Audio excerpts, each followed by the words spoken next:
wow. I had no idea this place existed. So you're on a trip someplace, or maybe you're new to an area. How do you find bike trails to ride? In the age of the internet, this may seem easy to most of us, and it is. Still, many beginners have no place to start, so let's take a look at a few ways you can find trails and bike parks. First off, the map program in your phone works for this. Just center your location and type in mountain bike trails. For well-established parks, this always works, but it doesn't give you much info. Sometimes you can find pictures and even reviews, but generally you won't get the location of the entrance or the difficulty level of the terrain. Luckily, there are sites that serve as directories for bike trails. My personal favorite is Singletracks.com, but there are others. This video is not an advertisement for Singletracks, so feel free to link to your favorite site in the comments.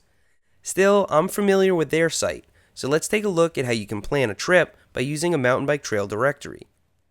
The site detects your location and shows you all the trails that have been added by others.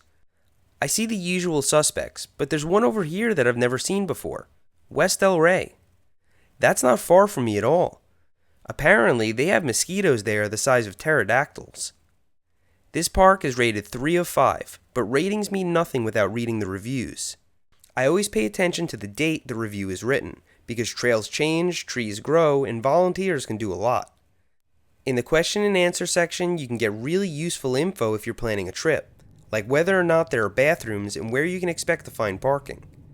From what I've read, it looks like West El Rey is rough and sandy with lots of roots.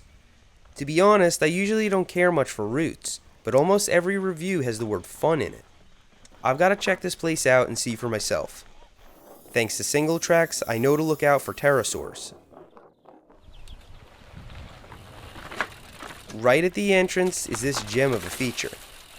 So far, this looks promising. As stated in the reviews, West El Rey has a ton of roots and rough terrain, but it's not the annoying kind.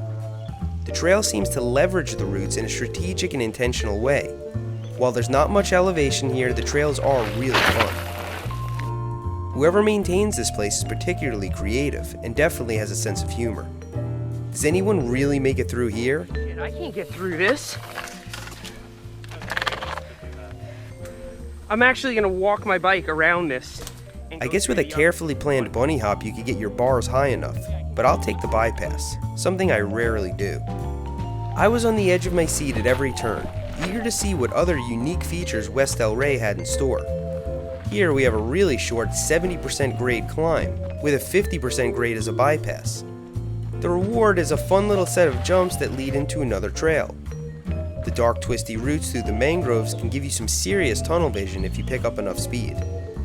We rode until it started to get dark, but I still don't think I've seen all the trails in this relatively small park. Since you can't pick up much speed on these twisty switchbacks, it takes a long time to rack up miles here. I'll definitely need to come back, ride every little corner, and get some more video footage for a more extensive review. I was grinning from ear to ear riding this very refreshing trail. In what is basically a swamp, some very dedicated volunteers have created a fun and challenging riding spot. So the moral of the story is, there are always new places to discover. Use the internet to your advantage, and just maybe, you'll find a new riding spot right in your own backyard. Thanks for riding with me today, and I'll see you next time. That's so sick.